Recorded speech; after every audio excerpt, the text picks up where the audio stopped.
La semana pasada hablamos de cuatro preguntas acerca del Espíritu Santo. Contestamos dos de ellas.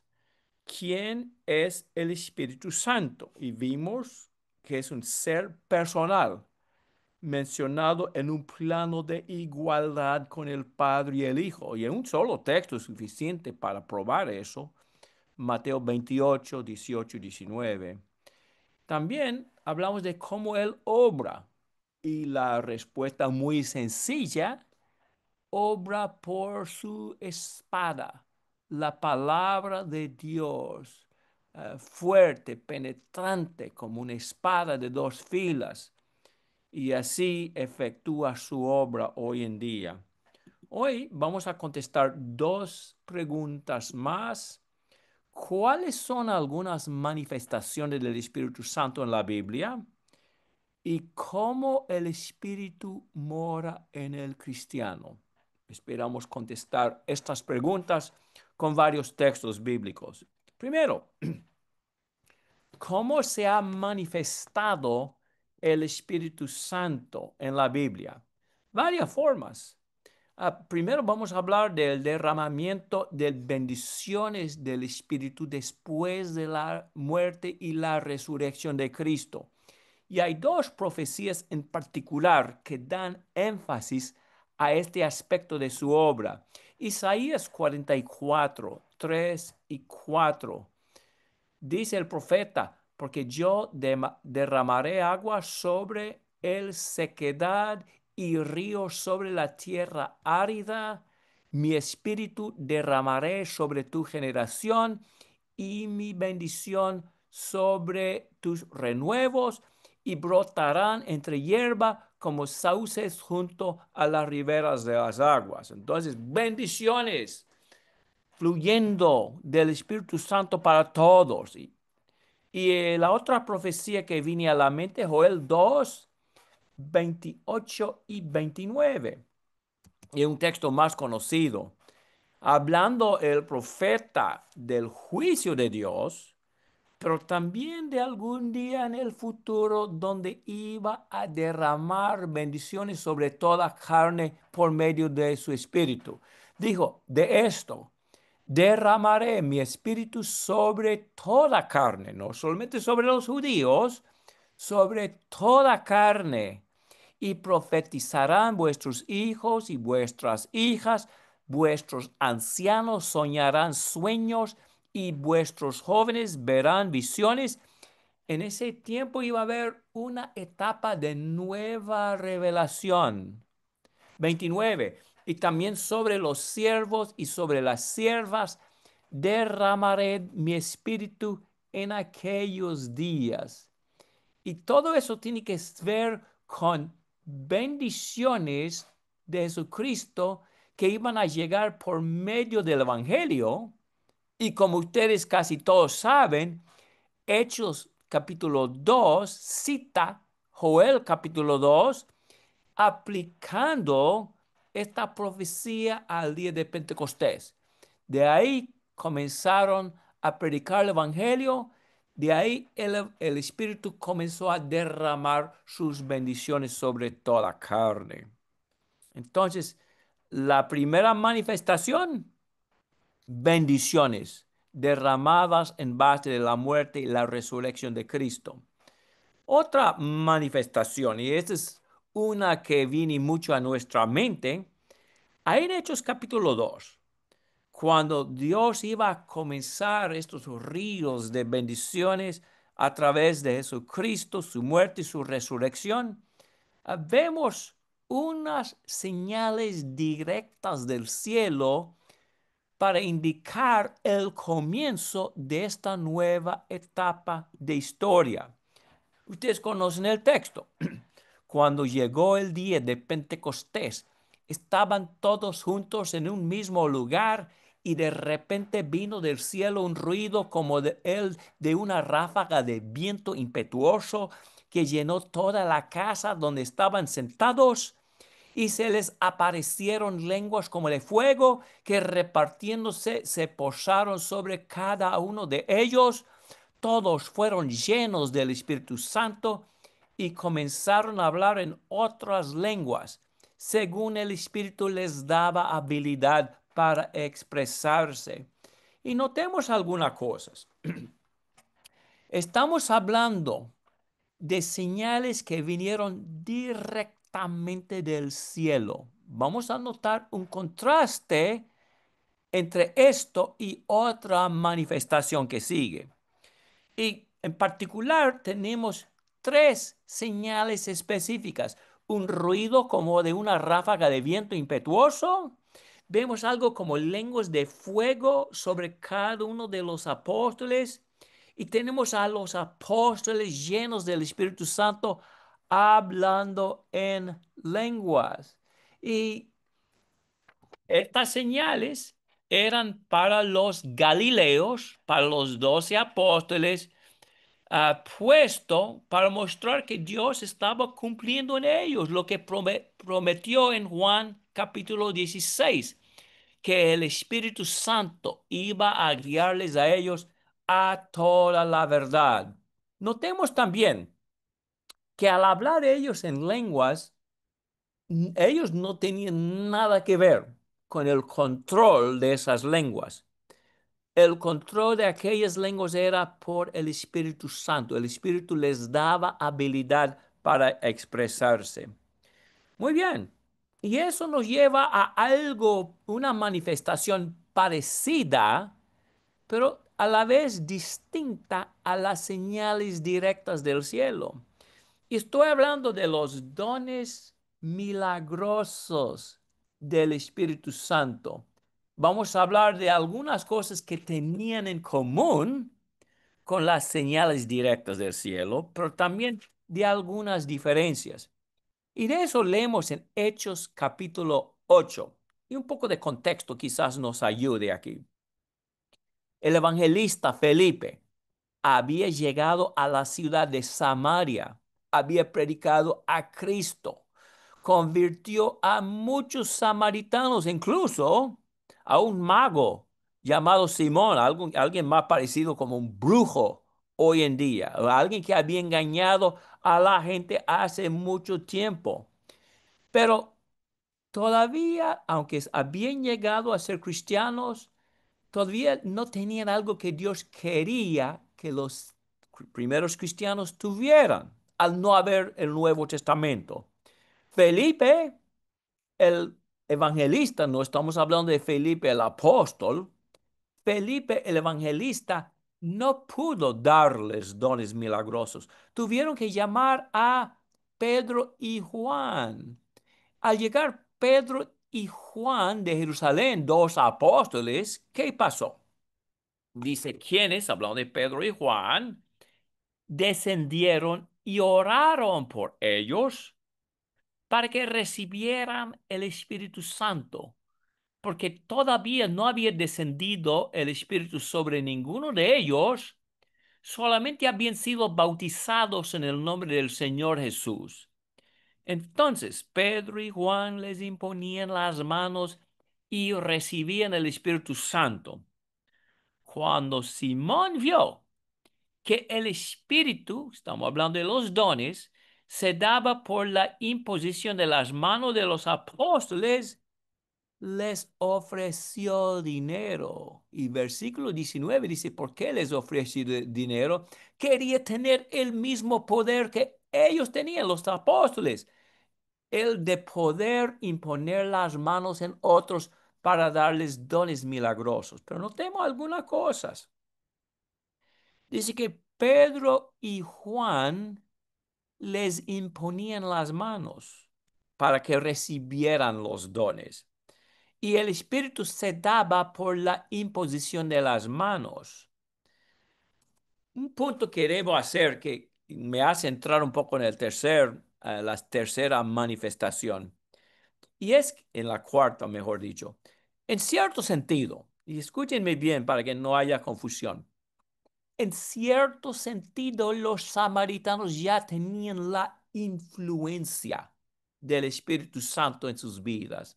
Ya tenían la morada del Espíritu en ellos. Digo, un capítulo anterior, Hechos capítulo 5, 32, que vamos a leer en como 5 minutos, que el Espíritu Santo es dado a todos los que obedecen a Dios. Los, los de Samaria habían obedecido a Dios. Ya no dominaba en ellos el espíritu de Satanás, dominaba sus vidas la influencia del Espíritu Santo. Y en ese sentido ya tenían el Espíritu Santo. Estamos hablando aquí de algo más allá de la morada del Espíritu Santo en la gente. Estamos hablando de los dones milagrosos del Espíritu Santo. Pregunta, ¿cómo fueron dados los dones milagrosos del Espíritu Santo? Ya vemos en 17 y 18. Por la imposición de manos. Pregunta, ¿por la imposición de manos de cualquier fulano? ¿Qué dice? La imposición de las manos de los apóstoles. Vemos otras diferencias aquí entre estos dones milagrosos y lo que vimos en el día de Pentecostés, aunque es cierto que en los dos casos hablaban en lenguas. Pero en Pentecostés, la manifestación llegó directamente del cielo. Aquí llegó a través de la imposición de las manos de los apóstoles. Vemos otras diferencias también. Hablando de los dones milagrosos, algo que vemos en Hechos 8, dice, los espíritus de los profetas están sujetos a los profetas. Según Hechos 2, lo que pasó en el día de Pentecostés fue controlado por el Espíritu Santo. Hablaban, dice la Valera, según el Espíritu les daba que hablasen. Pero en cuanto a los dones milagrosos que vinieron por la imposición de manos, los profetas tenían algo que ver con el controlar las lenguas. En Corinto no lo estaban haciendo. Estaban hablando 3 o 4 a la vez. Había un montón de confusión. No, no, no. Dijo Pablo en 1 Corintios 14, 32. Los espíritus de los profetas están sujetos a los profetas. Y un punto más, antes de dejar este punto. Y vamos atrás, puesto que los dones milagrosos eran dados por la imposición de las manos de los apóstoles, esto requiere un poco de lógica.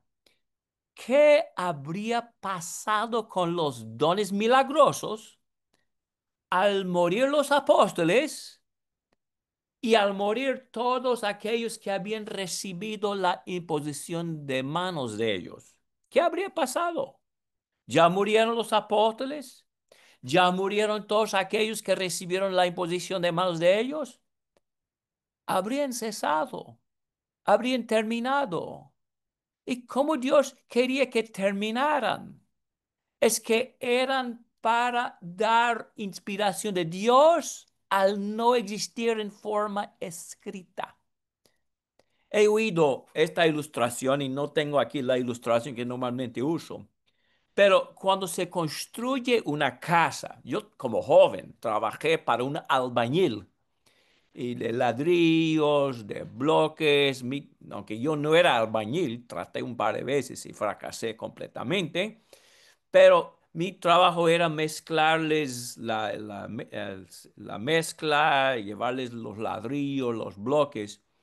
Pero de vez en cuando me tocaba poner el andamio para ellos. Si era una casa de 2 pisos, así pudieron ellos subir al andamio para poner los ladrillos y los bloques más altos. No era fácil, pero aprendí a hacerlo. El andamio es necesario ¿para qué? Para la construcción de la casa. Pero una vez que se termine con la casa, si ya está hecha la casa, ¿qué se hace con el andamio? Se quita, ya no se necesita.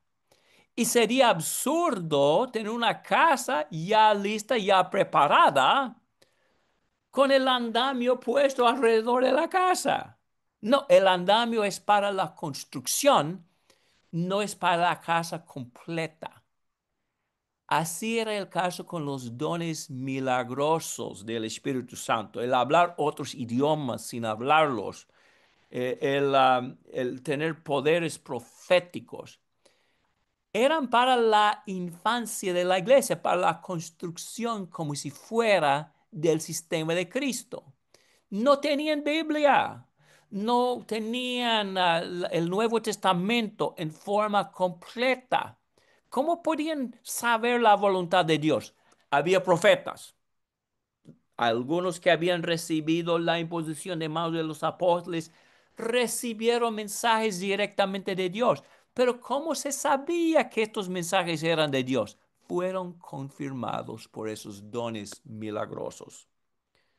Entonces, las manifestaciones del Espíritu Santo, derramamiento de bendiciones, después de la muerte de Cristo, su resurrección, señales directas del cielo y dones milagrosos por la imposición de manos de los apóstoles. Pero vamos a hablar de algo más. La morada del Espíritu Santo en cada cristiano. Pero entonces siempre surge la pregunta, ¿cómo es que mora el Espíritu Santo en el cristiano? En primer lugar, mora en nosotros. Dice Hechos 5:32, y nosotros somos testigos de estas cosas, y también el Espíritu Santo, el cual Dios ha dado a los que le obedecen. ¿A quiénes es dado el Espíritu Santo? A los que le obedecen. Primero a los Corintios 13:16. ¿No saben que ustedes son templo de Dios y que el Espíritu de Dios habita entre ustedes?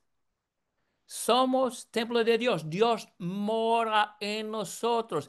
El Espíritu de Dios habita en nosotros. Entonces, sí, el Espíritu Santo mora en nosotros. Pero entonces la pregunta que muchos tienen, ¿significa que obramos muchos milagros? Por más, algunos dicen, por más que uno tenga el Espíritu Santo, más señales milagrosas va a obrar. Hay dos textos bíblicos que refutan este error. Son muy sencillos. Y un ejemplo muy sencillo que refuta este concepto de que por más espíritu que haya, más señales va a haber. El ejemplo es Juan el Bautista. Juan el Bautista. Profecía, Lucas 1:15, acerca de Juan el Bautista. Él, es la profecía acerca de Juan el Bautista. Él, Juan el Bautista, será grande delante del Señor, no beberá vino ni licor. Y fijémonos en la última parte de 15. Y será lleno del Espíritu Santo aún desde el vientre de su madre. Juan el Bautista iba a estar lleno del Espíritu Santo desde el vientre de su madre. Yo creo que está hablando de la influencia del Espíritu. Vamos a hablar de eso un poco más luego. Pero fijémonos en Juan 10:41. Muchos vinieron a él y decían, aunque Juan no hizo ninguna señal, sin embargo, todo lo que Juan dijo de este era verdad. Notemos, Juan el Bautista lleno del Espíritu Santo desde el vientre de su madre. ¿Y cuántas señales milagrosas hizo? ¿Juan habló en lenguas? Algunos dicen, uno no sabe si uno tiene el Espíritu Santo si no habla en lenguas. Con dos palabras refutamos esto. ¿Y Juan el Bautista? Juan el Bautista no hablaba en lenguas. Sin embargo, estaba lleno del Espíritu Santo desde el vientre de su madre. Entonces, cuando hablamos de la morada del Espíritu Santo en el cristiano, no estamos hablando de algo milagroso. Uno puede estar lleno de la influencia del poder del Espíritu sin hacer ninguna señal milagrosa. Juan el Bautista. No quiero seguir repitiéndome, pero sí quiero hacer bien fuerte este punto. Ok. Otro punto que debemos tomar en cuenta al preguntarnos cómo el Espíritu Santo mora en nosotros, y es que el Padre y el Hijo Jesucristo moran en nosotros también. Varios textos lo enseñan. Colosenses 1:27. A estos Dios quiso dar a conocer cuáles son las riquezas de la gloria de este ministerio entre los gentiles, que es Cristo en ustedes, la esperanza de la gloria. ¿Quién mora en nosotros? Jesucristo. Según a los Corintios 6:16. ¿O qué acuerdo tiene el templo de Dios con los ídolos? Porque nosotros somos el templo del Dios vivo. Dios mora en nosotros. Efesios 3:17. De manera que Cristo habite por la fe en sus corazones. Entonces, el Padre y el Hijo moran en nosotros. Gálatas 4:19. Interesante esta frase.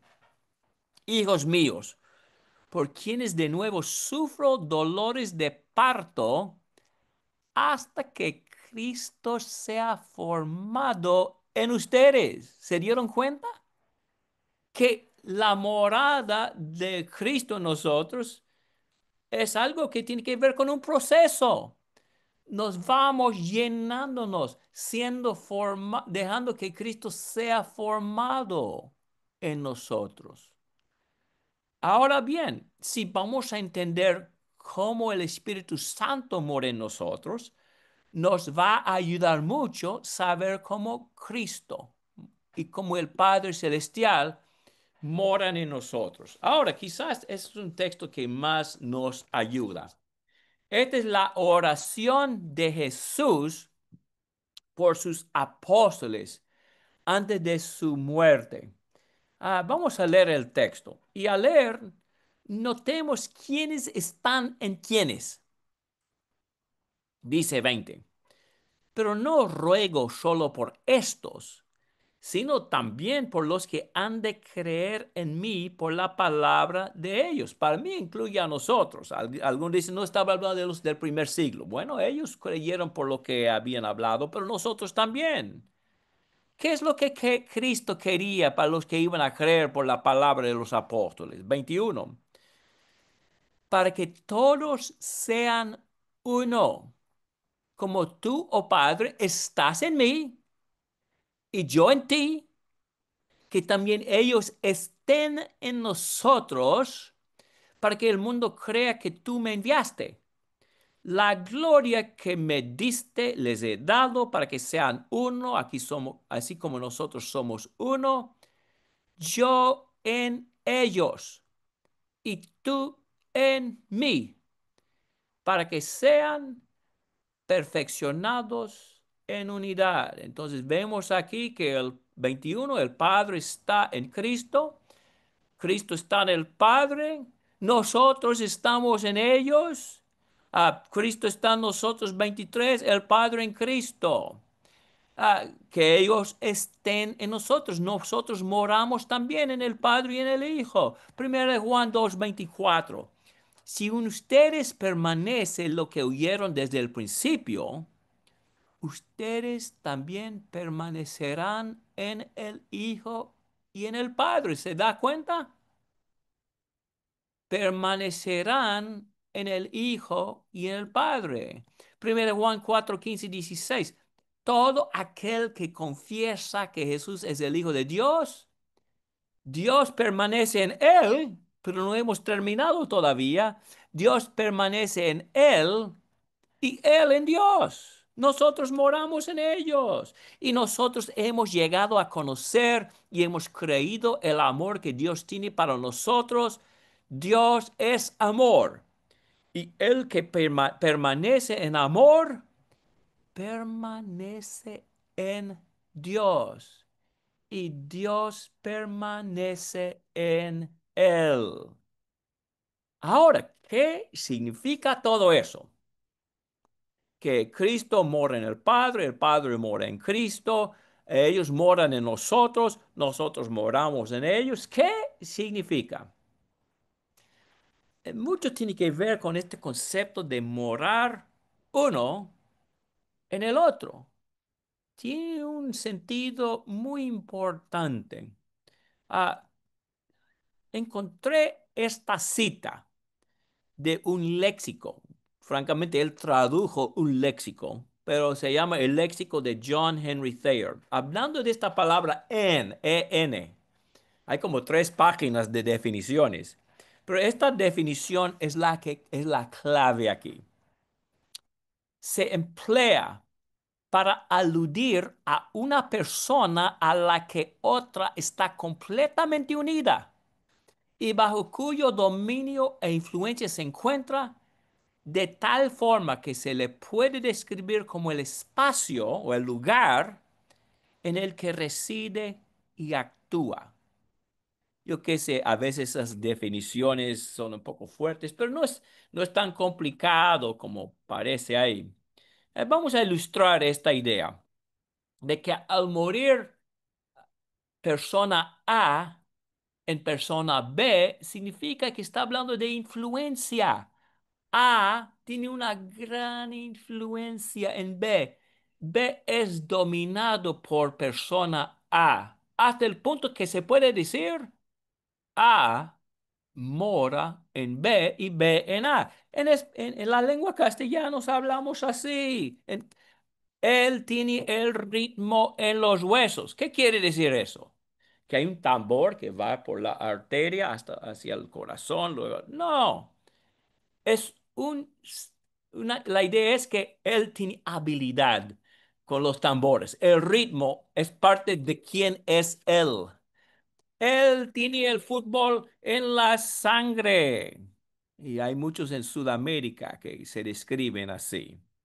Y ¿cuál es la idea? Que tiene un balón que pasa por el corazón, llega a los pulmones, un fútbol tiene en el corazón. No, es algo que domina su vida. El fútbol le domina, o quizás si juega bien, él tiene talento para jugar.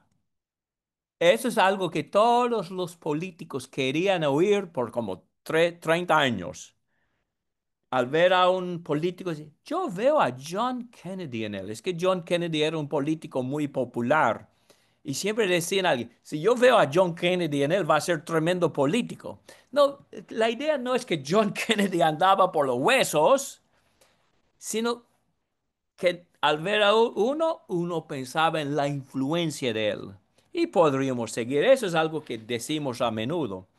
Oh, yo veo a su padre en él. No, no estaba hablando de nada físico. A veces nos confundimos como lo hizo Nicodemo. Al hablar Jesús del nuevo nacimiento, pensamos en términos físicos. Pero muchas veces no estamos hablando físicamente cuando hablamos de Cristo en nosotros, el Padre en nosotros, y tampoco estamos hablando de algo físico, algo, o al menos algo como un fantasma que mora en nosotros, al decir que el Espíritu mora en nosotros. ¿De qué estamos hablando? No pensemos en fantasmas al decir el Espíritu mora en nosotros. No pensemos en algo misterioso. No creo que sea así el caso. Voy a mencionar que algunos hermanos en quienes yo creo mucho piensan que hay una excepción, pero para mí no estamos hablando de algo misterioso, estamos hablando de la influencia que el Espíritu Santo domina nuestras vidas a través, otra vez, como obra por su espada, domina nuestras vidas a través de su espada, controla nuestras vidas a través de su espada, igual como lo hace el Espíritu Santo. Discúlpeme, igual como lo hace el Padre, el Cristo, influencia, influencia, influencia, no fantasma, no misterioso, influencia. Yo creo que eso nos va a ayudar. Ok. Entonces, cuando hablamos del Espíritu en nosotros, estamos hablando de su influencia. Ya no somos dominados por Satanás. Ya no somos dominados por el mundo. Somos dominados por el Espíritu Santo.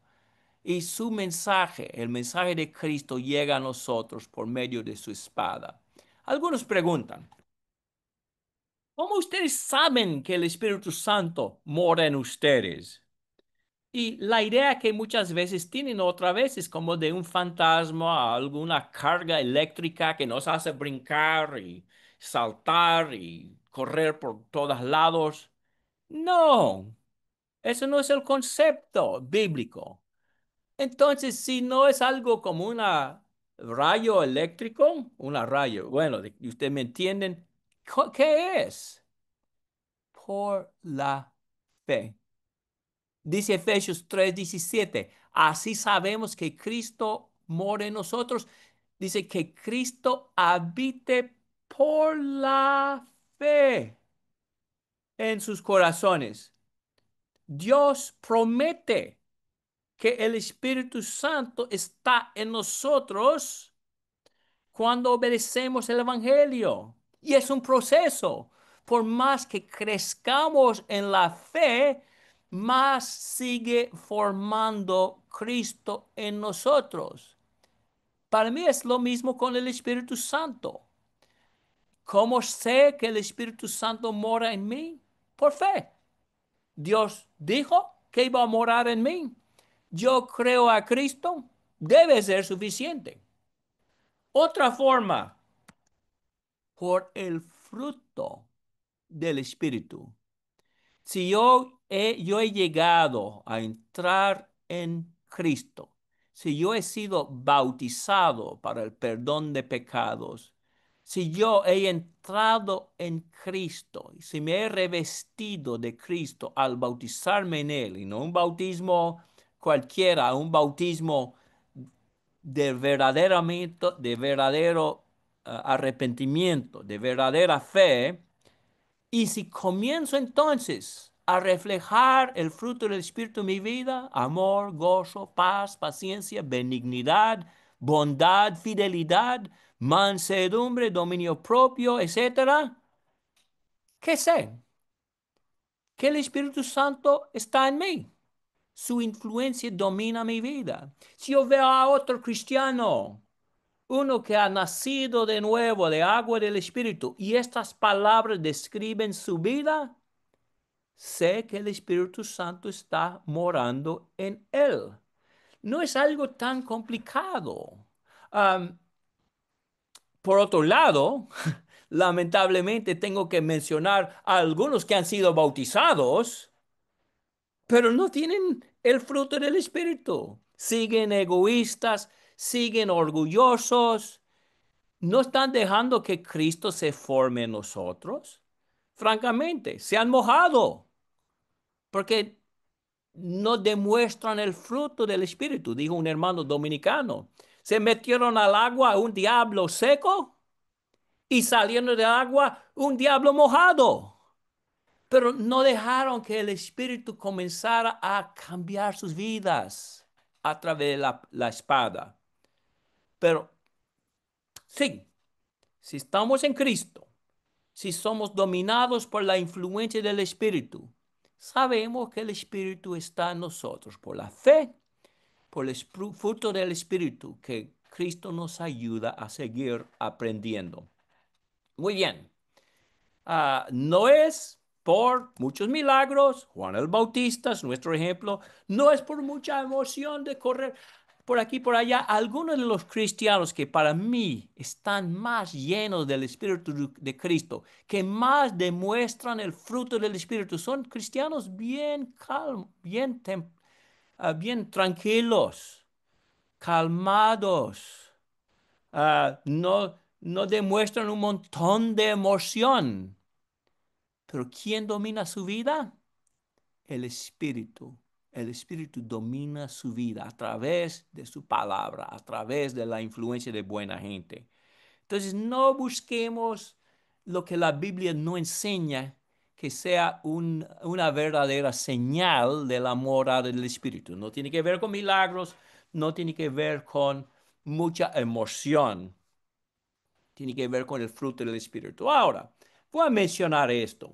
Yo he tenido conversaciones en el último par de años con algunos hermanos muy queridos que dicen que tiene que haber algún otro sentido en el cual el Espíritu Santo mora en nosotros. Y yo no voy a descartar, son hermanos a veces más sabios que yo, más tienen buena influencia, y yo les respeto mucho. No voy a decir que yo sé, lo sé todo, pero sí sé lo que acabamos de enseñar aquí, que mora en nosotros por su influencia. Si hay alguna otra forma en la cual mora en nosotros, para mí no hay enseñanza clara en las escrituras al respecto. Y una cosa buena de mis hermanos que piensan así es que ninguno de ellos piensa que Dios nos hable aparte de la palabra. Para mí es la clave, aceptar que Dios nos habla solamente con la palabra. Y aunque tengan otras ideas, puedo seguir en comunión con ellos. Pero quería mencionar este punto. Ustedes lo pueden estudiar más. Ok, 4 preguntas contestadas. ¿Quién es el Espíritu Santo? Un ser personal en un plano de igualdad con el Padre y el Hijo. ¿Cómo obra? Por su espada, la palabra de Dios. 3 manifestaciones, mencioné 4. Derramamiento de bendiciones del Espíritu que vinieron después de la muerte y resurrección de Cristo, señales directas del cielo, dones milagrosos del Espíritu Santo y mora en nosotros. ¿Cómo mora en nosotros? Por su influencia, la cual llega a nosotros por su espada, la palabra de Dios. Y voy a agregar, por la buena influencia de otros que han sido influenciados por la palabra de Dios. Eso es lo que tengo para ustedes. Espero que les haya sido útiles y que les haya ayudado en algo. Muchas gracias y